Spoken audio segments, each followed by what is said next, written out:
I think it's really, dude, I'm so distracted right now. It's like flickering behind you. There we go. It's back. Goes well with my Okay, blue shirt and my it baby blue does. eyes. It's the whole thing, whole package. Fair, fair. Uh, Just stop um, talking. Keep going. and I'm out.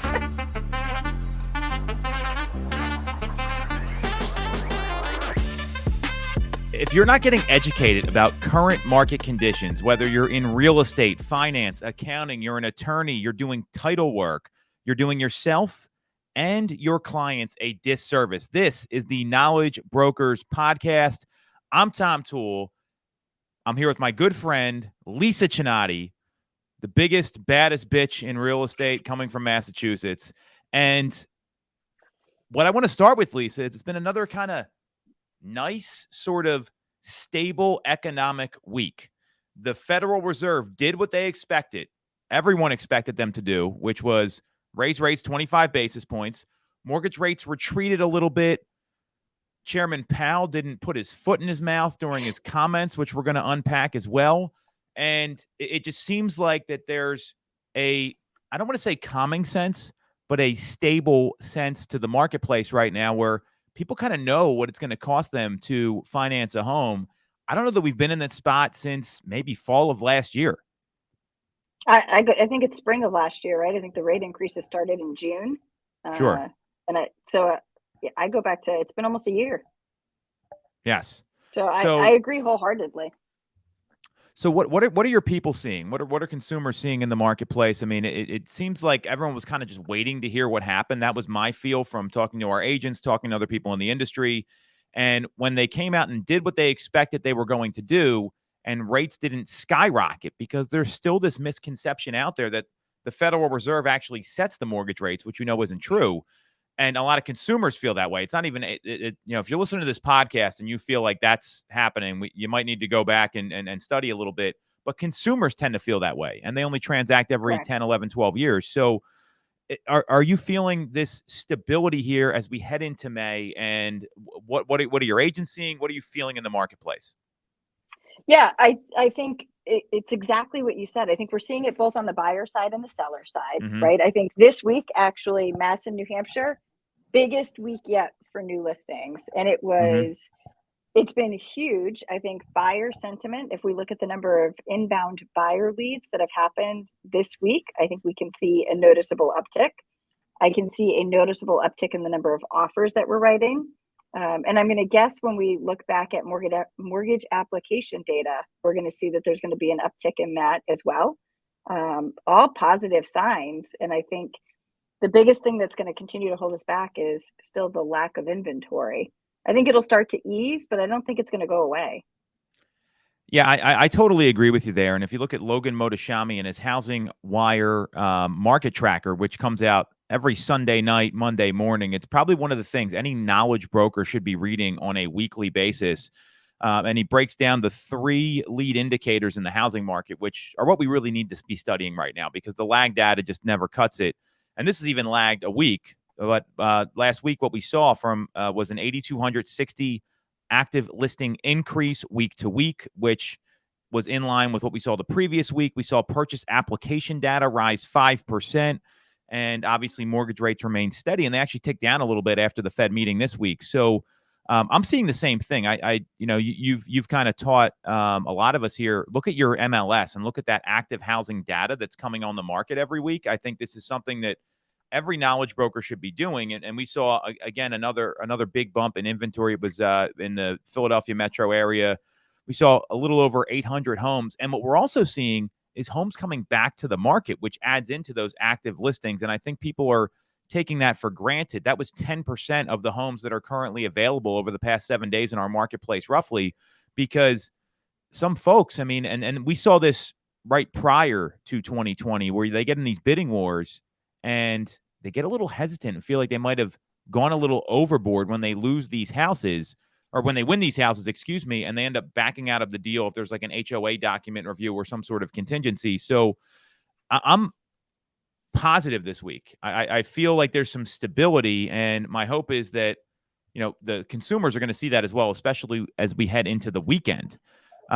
So, Lisa, what we saw so far was that mortgage rates have retreated a little bit.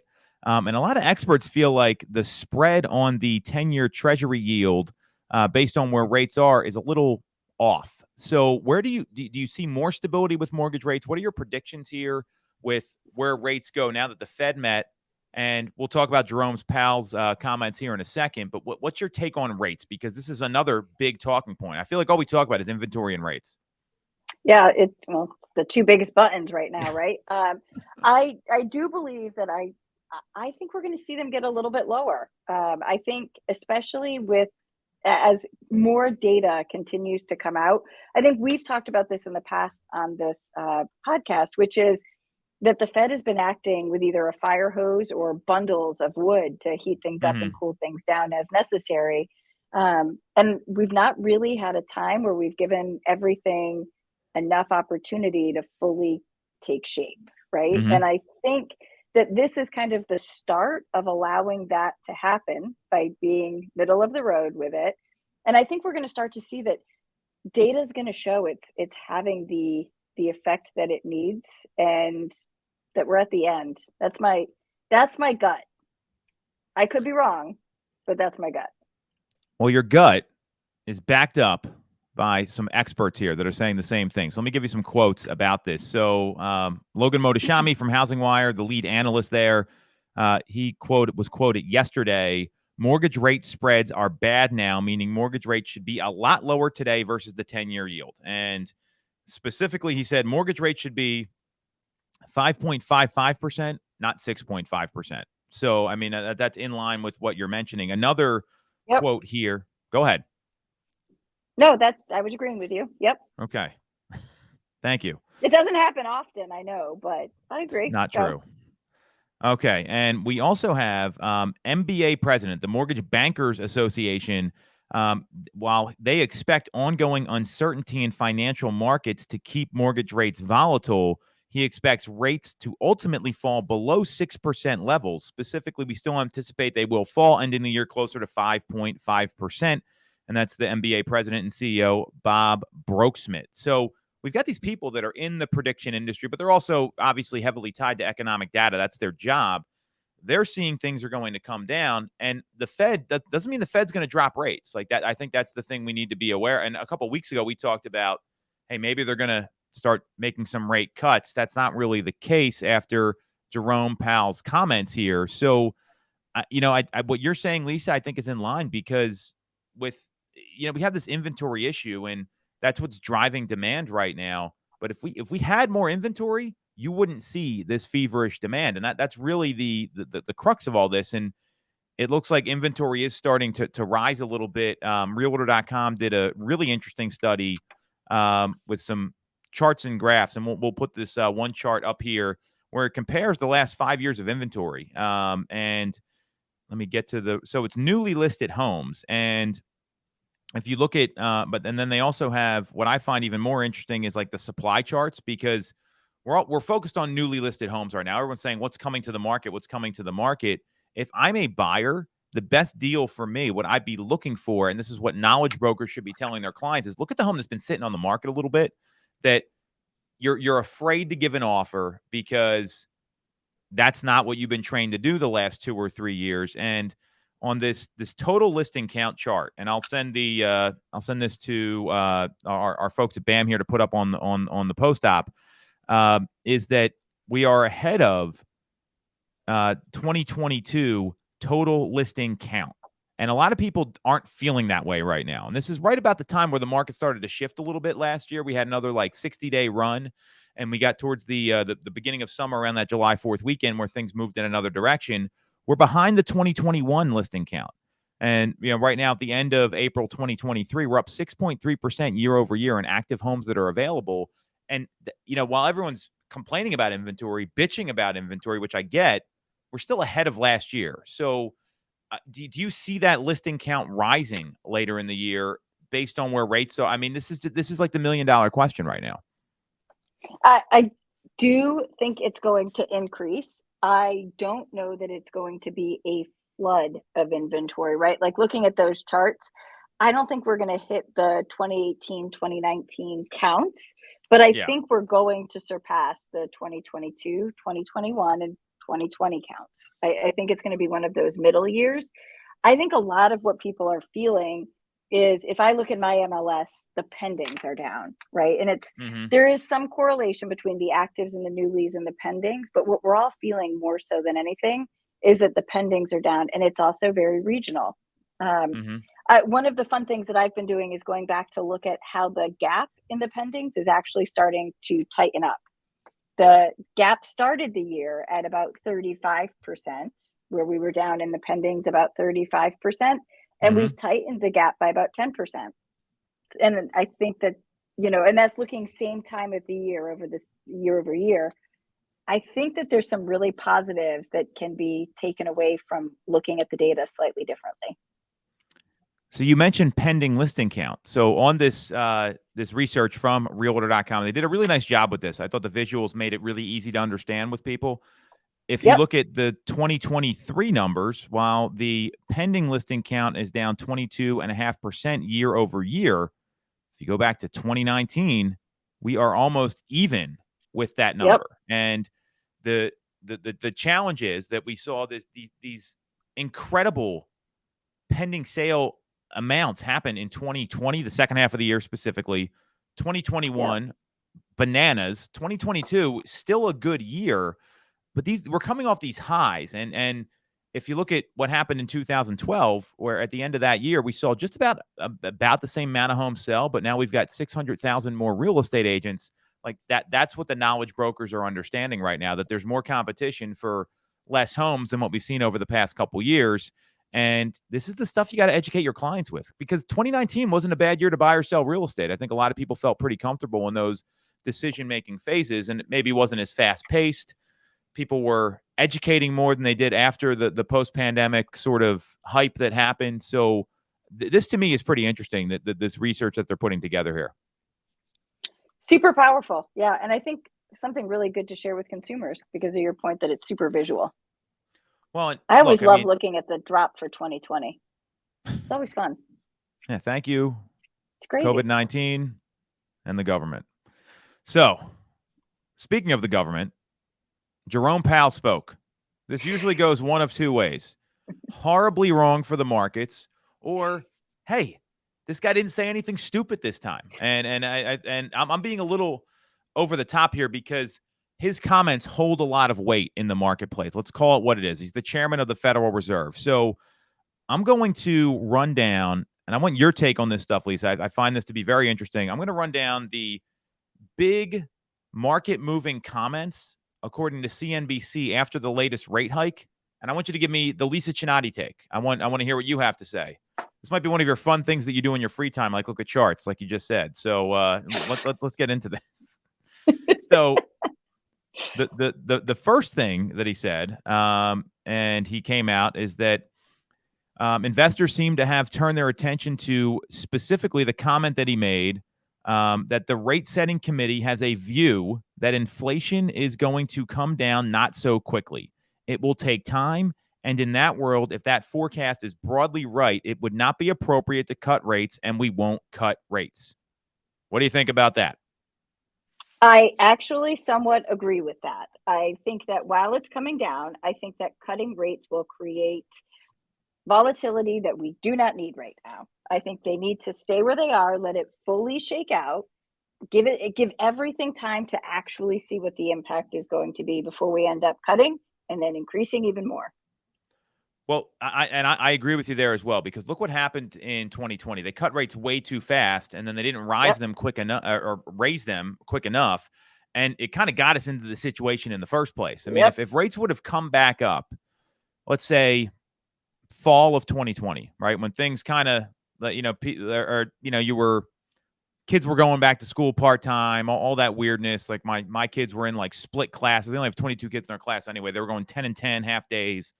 There was some sort of return to normalcy over what had happened, and that's when the fever pitch really started. It was like after summer, everyone kind of like sat at home and did all that stuff, and then they were sitting on all this cash because people were still Yep. working, and they're like, oh, you know what, screw it, let's go buy a house, and we're going to move up and we're going to take advantage of these super low rates that we saw. And that's when the 2s and 3s were what everyone thought was going to last forever. So I agree with this as well. I think the Fed needs to be stable here and not tinker too much. So love that one. All right, here's the next one. It's about the Silicon Valley Bank, right?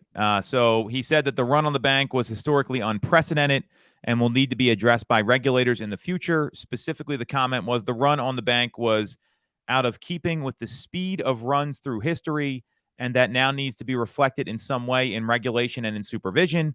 I'm not aware of anybody thinking that this could quite happen so quickly. It would be up to the vice chair Barr to really take the lead in designing the ways to address them. So if you want to understand the common folk language here, which is what I speak, basically they need to make sure this doesn't happen again and have some more regulations. What do you think, Lisa? Yep. Yeah, I think that there were a unique set of circumstances around it. I think that it's twofold. I think there needs to be some regulation around that, but I also think we need to look at the insurance limits. And is the low bar of $250,000 still relevant in 2023? I think that was the bigger issue at stake, is the broad impact that it could have because the insurance levels are so low. And so I do think that there needs to be some changes. I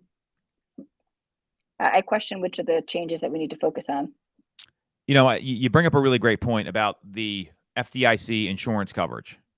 That was set in 2008, and we have heard nothing from the Fed, if not inflation's high. Inflation's high. The value of the dollar, obviously is not the same as it was in 2008.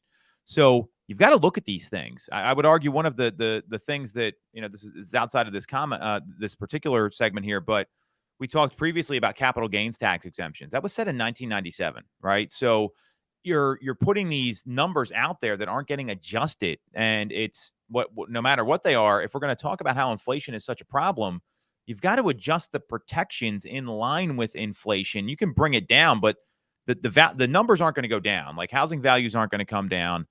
People's money, it compounds over time, whether it's 1%, 3%, 5%. So I think that's a great point. I also agree with you on this because, look, let's face it, Silicon Valley Bank had a super risky portfolio. I mean, crypto was something everyone was talking about, and I remember vividly it was like two sides of the fence. There was no in between on crypto. It was either, oh, this is going to be awesome, or then I would talk to folks and say anyone that invests in crypto, they're going to get their ass handed to them, and it looked like the latter is what played out. So when you invest in risky stuff, sometimes this happens. So, yeah, I think it's more the federal controls. I do agree with you there, but that bank, I mean, they made bad decisions. Businesses fail all the time because they made bad decisions, and this bank happened to be a business that failed. Agreed. All right. Comment number 3. This is, and I'm actually going backwards here, but the market moved literally every time these comments came out. So Jerome Powell said it may be too soon to cut rates. Specifically, we on the committee have a view that inflation is going to come down not so quickly. It'll take time. And in that world, if that forecast is broadly right, we're not going to cut rates. And he felt that that it was appropriate how they've kind of said, like, we got to let this play out a little bit. I think we kind of already discussed this one. You're in agreement. Let's keep moving. Yep. The labor market.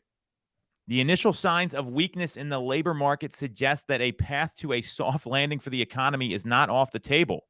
What do you think about that one? I actually agree with that one. I don't think it's going to be horrific. I think that there is still a lot of positives. I think the job market, look, I'm in the middle of trying to fill a couple of positions, and hiring isn't as easy as it was in the past when we've had, weak job markets. I don't classify the current job market as weak by any stretch of the imagination. And I think as long as jobs remain hot, it's going to soften the blow to anything that happens. It's interesting because they go on to talk about wage increases moving down. If inflation has hit anything, it has hit how much you pay people. I mean, I've just had my mind blown about what the salaries people are commanding for jobs a couple years ago. It literally would have been like 20 to 30% less. And I mean, we're bringing in all types of different salaried employees here at our team, whether they're inside salespeople, support staff, Yep. Management, right? Management. And all those comp packages are going to be different. So, I mean, I'm not seeing that things are cooling down. I'm seeing there's more talent on the street because I think they realize they can get more money if they make a move. But you got to pay for those people. And then it's a weird thing because if you pay for those people, then they got to think about, well, is it right for me to make a move to another company now that I got a higher offer, or am I going to use this offer to get more money from my current employer? And we've seen that happen to people we know in the industry and that are hiring all sorts of folks. So, I mean, the labor market's strong. I just don't, with income coming up like this and wages coming up, I think that's where inflation has a little bit of a challenge to cool down a little bit. Agreed. I still think when you look at the number of openings that exist, and I think one of the other factors that I think still isn't fully resolved, and I don't think we talk about it enough, is the lack of affordable childcare that is keeping people out of the labor market who would absolutely enter if they could find affordable childcare, or even just childcare. I've got a family member up here who's due with their first baby. Baby's due in June, and they can't get a spot at any daycare until November. Even if they were ready, willing, and able to put that baby in daycare in June, there are no spots open. Yeah, and I've heard. I think. Go ahead. I just stepped all over you there. Only time that's ever happened. So, I've had people standing outside for lotteries to get into daycares that I know personally. I mean, and even just getting a babysitter for, my kids are 10, 8, and 6, and we're trying to get like a babysitter, literally just someone that can, like a part-time gig, right? And even that is really difficult because it's, people don't want to work, or they're getting paid enough at their current job. They don't need to do something on the side, because a lot of like teachers will babysit in their off time, and like I'm talking like younger people starting their careers. Even college kids it's been a little difficult to do. So I think that's a great point about childcare, because as strong as the labor market is, it's really, these facilities don't have enough space to accommodate everybody. And they had to downsize their employment staff during the pandemic because you couldn't send your kids. So it's like this problem, we kind of created it ourselves here from a government level. And now we're just like digging it out. And it just seems like there's a lot of layers to this. That's how I feel in my business. Yeah. We're going to talk about that. We actually have, Lisa's got a great topic we're going to hit on, because for the knowledge brokers that are out there, there's less home selling this year, right? And, people are feeling it in the real estate industry. Real estate's an elastic business. You kind of go with ebbs and flows in the economy. It's not like medical device sales where they're going to need those devices no matter what, because people are, getting these surgeries done, getting hips replaced, whatever they have to do. Real estate's an elastic business. And with an elastic business, when the economy reacts this way, it's a little tough, and all the warts come out when things are not going. When things are going great, you kind of like overlook like the bump on your head or like the skin knee. But when the market is tough, not business. When the market is tough, every flaw is magnified, and then you find out there's like 30 more of them you didn't even know about, but you didn't care because things were going well. So I think we're going to talk about major companies in the market here in a second about that. Anything else? I mean, I can go through all these comments here. I mean, I think we kind of hit on the big takeaway for me from Chairman Powell's comments was that we're not going to see a decline in rates. It sounds like they're going to wait a little bit and let this play out, which I'm clear is the best strategy. We've been calling for that for months on this podcast, and they're going to evaluate. So really the data is going to help them make the next couple decisions, which I like. I'm a database decision maker myself. That's how good businesses should be run. That's my big takeaway from this. And I think he didn't put his foot in his mouth this time.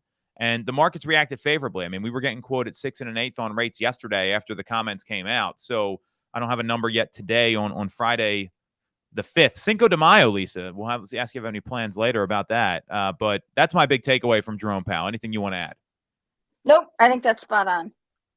All right. So I said it's Cinco de Mayo. You having any like margaritas later? You getting, having like some tacos tonight? What's your plans here for Cinco de Mayo? Byron's golfing all day. Yeah, I'm jealous. I had forgotten it was Cinco de Mayo. I think it might have, and I didn't make reservations, so I don't know that tacos and tequila are my future, but it might have to happen.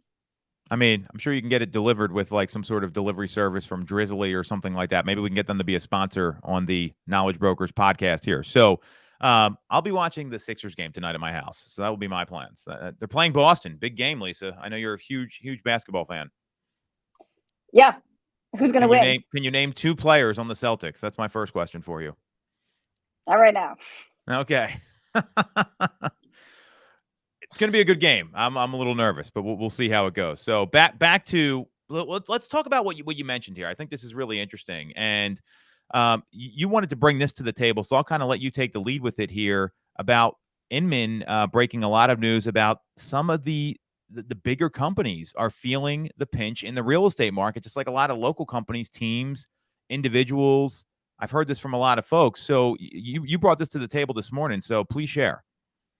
Yeah, so really interesting stuff that came out looking at, it was a big week for earnings reports, right? And when you look at some of the big ones, both in the brokerage space and just in the real estate space in general, I think that the data is super important for agents, team leaders, and brokers out there to understand, because I think from my perspective, and I know you and I talk about this quite a bit, right? Like Q1 has been rough financially. I think that this is the longest stretch that I've ever gone in owning the company where we haven't hit profitability yet this year. And I know it's coming, so I'm not having total freakouts, but I think it's also important to give ourselves as leaders some grace in understanding that it's an industry-wide thing, and preparation is key. Understanding it is the second key, and having plans in place to get out of it are the other aspect to it. So Zillow came out with their earnings reports, and they were down 13% in revenues. So they were down 13%, and they lost, what was it? 16 million. So not small losses, right? I think going back in some of the other big ones that we find, Remax, your company there, had some pretty big losses, both in profitability and in agent count, which I find really super interesting, right? And kind of speaks to a lot of what is going on, and maybe a lot of the pain that some of the teams and brokerages that are listening to this podcast are also feeling for various reasons, right? Agents leaving the business, making a flight to different areas where they find leaders who are more engaged. And Anywhere, parent company of Coldwell Banker, reported $138 million loss in Q1. So really big losses. That's a big one.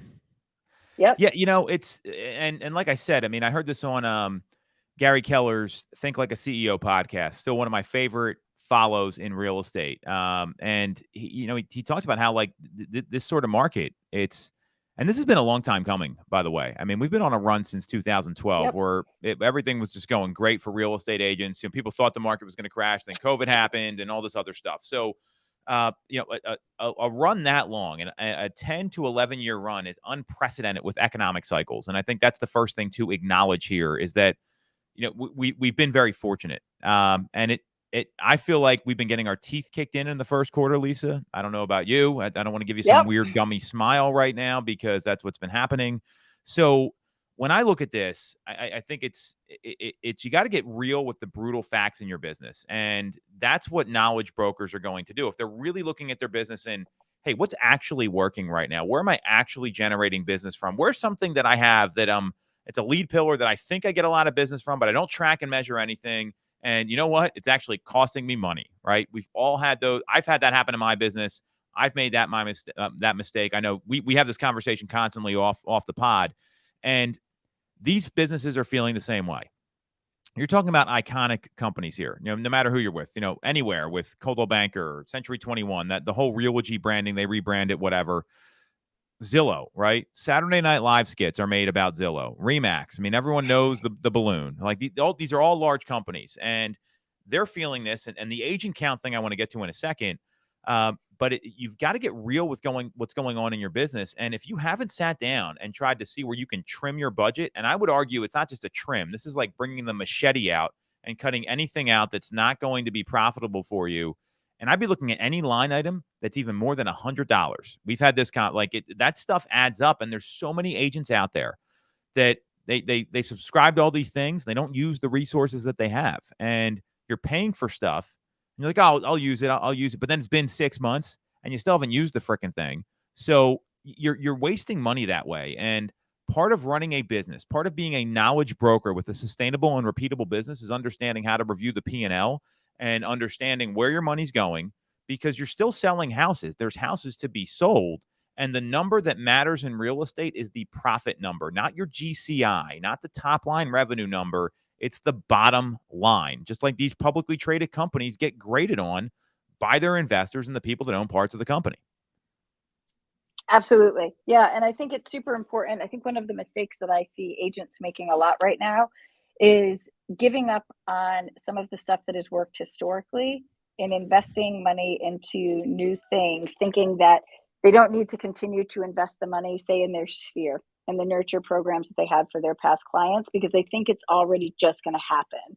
And they pull the money out of that and put it into some fancy new online lead gen or some other campaign. And it's going to cause a decrease in what they know has fed their family and created their bread and butter for years and create a massive lag. I'd be looking at things like website expenses. Can you cut costs on? Do we all need super fancy high-end websites that claim to have the best of SEO and all of this other stuff? How much business is actually being generated by your website? What is it besides branding play? Do we need to be spending as much money producing videos, or is there a lot of stuff that we can all do individually to get the content out there? There's so many areas, but I'm passionate about this right now. Yeah, I mean, we've had these conversations offline. Lisa, Byron, and I, we have a 3 times a week accountability call. We're constantly in communication because you've got to have people you can lean on in the business that are going through the same things you are. It makes it a heck of a lot easier. And spoiler alert, they're probably not in your market. I'm just telling you right now. You got to find people that are going to be outside. They're going to respect what you're doing instead of viewing you as this demon child because you're selling houses. And that's what happens. And all the stories that go around and everything else. So, with that in mind, you also got to look at like what's people's productivity. A lot of people carry a lot of salaries. Are they doing their job? Yeah. Are they hitting their numbers? We have a flywheel meeting every day at our office. We got a whiteboard up in there, and it's, hey, what's everyone's number for the week and the numbers that are going to drive business? And invariably, every number hits another department and keeps profitability moving forward. And if you're struggling with making sure your employees are productive, you might want to look into some virtual assistants, Lisa. I know that's something you use in your business.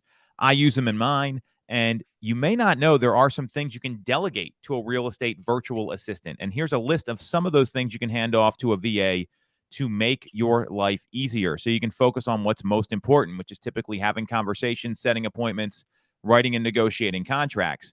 They can manage your inboxes and schedule meetings with clients. They can create content, like Lisa said, and schedule posts and videos on social media. They can manage the transaction coordination process, answer calls, and book appointments. And when you're ready to start delegating tasks like these, check out Virtue Desk and use the code BAM23 for the max amount of savings available to get your own virtual assistant so you can maybe cut down on some costs and invest in your business and still make sure some of the other stuff that's important that falls into the whirlwind is happening. They'll even help you get started with the process of hiring one, which is super important. So again, check out Virtue Desk and use the code BAM23. And that's another way you can increase profitability and bump up your P&L. So we've covered a lot here, Lisa. We've talked about the Fed meeting, probably went as well as it could have. We talked about Realtor.com and kind of where we are. And I love that there's some visual data you can share with clients on there. I think it's a really important article. We hit on Jerome Powell's comments. We talked about the big companies that are out there kind of going through the same thing that a lot of real estate companies are on the local level. And when I talk about a company or a business, it's a single agent. It's a 2-person team. It might be a 6-person team. It might be, a larger team like you or I have. The point is, this is the market that we're in. So what advice do you have for the knowledge broker out there that it's May 5th? They're thinking about going to Cinco de Mayo happy hour, or they're thinking about how can I get my business on track to still have a profitable 7 months on the back of this? What's your thought on that? We just lost the lights here. I think this actually looks better. I don't know what's going on. It's amazing. It's been one of those days. You're not frozen. Yes. I think it's really, dude, I'm so distracted right now. It's like flickering behind you. There we go. It's back. Goes well with my blue shirt and my baby blue eyes. It's the whole thing, whole package. Fair. Just stop talking. Keep going. And I'm out.